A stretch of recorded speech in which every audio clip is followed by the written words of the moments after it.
नगर परिषदेच्या निवडणुकीच्या पार्श्वभूमीवर पालकमंत्री जयकुमार गोरे हे मध्यरात्रीपर्यंत बैठका घेताना दिसून येत आहेत। त्यांच्या भेटीसाठी अनेक मातब्बर नेत्यांनी हजेरी लावली। या भेटीनंतर गोरे, आमदार समाधान आवताडे आणि माजी आमदार प्रशांत परिचारक यांच्यात मध्यरात्री पंढरपूर नगर परिषदेसंदर्भात खलबत केली। नगर परिषद निवडणुकीच्या अनुषंगाने ग्रामविकास मंत्री गोरे पंढरपूरमध्ये आले होते।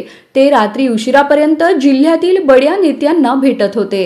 त्यात आमदार समाधान आवताडे, माजी आमदार प्रशांत परिचारक, संजय मामा शिंदे, दीपक साळुंखे, रश्मी बागल, विलास घुमरे आदींचा समावेश होता। विशेष म्हणजे रात्री उशिरापर्यंत गोरे यांच्या भेटीगाठी सुरू होत्या। रश्मी बागल यांच्या मावशी आणि विलास घुमरे यांच्या पत्नी जयश्री घुमरे इच्छुक आहेत।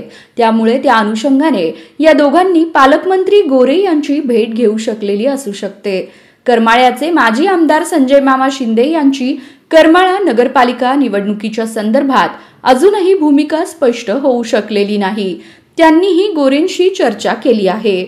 पंढरपुरात विठ्ठल परिवाराच्या माध्यमातून सर्वपक्षीय नेत्यांनी एकत्र येत माजी आमदार प्रशांत परिचारक यांच्या सत्तेला सुरुंग लावण्याची तयारी केली होती। विशेषतः आमदार अभिजित पाटील यांचाही त्यात समावेश होता।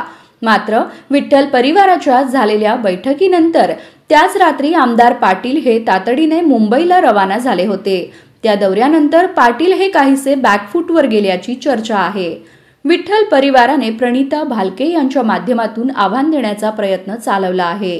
भालके यांच्या नावाविषयी पंढरपूरच्या राजकारणात आजही आकर्षण आहे। त्या भालकेंचे आव्हान भाजप गांभीर्याने घेताना दिसत आहे। त्यातूनच सर्वपक्षीय नेते मंडळींशी संपर्क साधला जात आहे। अनेकांना भाजप प्रवेशाचे निमंत्रण दिले जात आहे।